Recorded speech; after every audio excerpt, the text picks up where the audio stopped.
Si tu rentres Ousmane Dembélé, parce que Ousmane Dembélé n'a pas fait les 4 premiers matchs de la Coupe du Monde des clubs, qu'est-ce qu'on dit si ce soir Ousmane Dembélé met un doublé et aura été très très bon contre le Bayern, contre le Real Madrid et contre Chelsea. Est-ce que tu gagnes la coupe du Monde des clubs sans Ousmane Dembélé sur ces 3 matchs-là? Je suis pas sûr. Est-ce que tu la gagnes sans Hakimi sur la compétition? Je suis pas sûr non plus. Hakimi, on ne sait pas parce que Hakimi, il a fait tous les matchs. Et le problème d'Hakimi, c'est qu'Hakimi était le joueur le plus régulier. Ça, tout le monde est unanime là-dessus. Le problème, c'est que quand Hakimi a été très très bon avec le PSG a été mauvais. D'accord? En début de saison. Quand le PSG est mauvais, Hakimi est le meilleur joueur.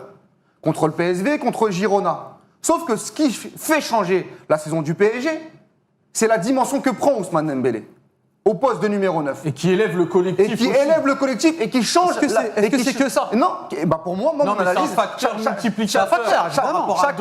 Chacun fera son analyse et moi je respecte toutes les analyses de chacun. Mais dans mon esprit, le choix de numéro 9 d'Ousmane Dembélé et son positionnement, plus le nuage qu'il a pendant 3 mois, fait changer la face du Paris Saint-Germain, la vision qu'a le Paris Saint-Germain face à ses adversaires et la vision qu'a les adversaires sur le Paris Saint-Germain. Et c'est pas Achraf Hakimi qui l'apporte. Avec tout le respect que j'ai pour la saison de Achraf Hakimi. Et Achraf Hakimi a contribué, a été extraordinaire. J'entends, mais le mec qui met 35 buts, 15 passes décisives, qui met un triplé dans un match coup près contre Stuttgart, qui réduit le score contre City alors qu'ils sont menés 2-0 et qui sont à 2 doigts de l'élimination alors qu'il n'est pas là sur la première mi-temps. C'est Ousmane Dembélé. Hakimi sur les images, il est là aussi. Non, attends, je suis en train de te... Contre Arsenal, il est décisif contre Villa. C'est pas les mêmes images. C'est-à-dire que images aussi. Mais non, parce que encore une fois, à ce moment-là, autant ton premier argument, je le trouve vraiment pertinent, autant le deuxième, je le trouve pas pertinent. Je vais te le dire. La première mi-temps que Dembélé fait à Arsenal,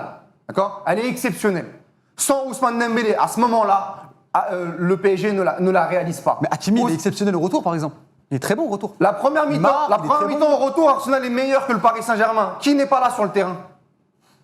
Dembélé. Ousmane Dembélé, d'accord? À ce moment-là, je te dis que Ousmane Dembélé, son positionnement change tout dans ce PSG-là. Parce que dans la qualité du pressing, comment tu vas chercher et chasser les joueurs et comment surtout tu peux relancer.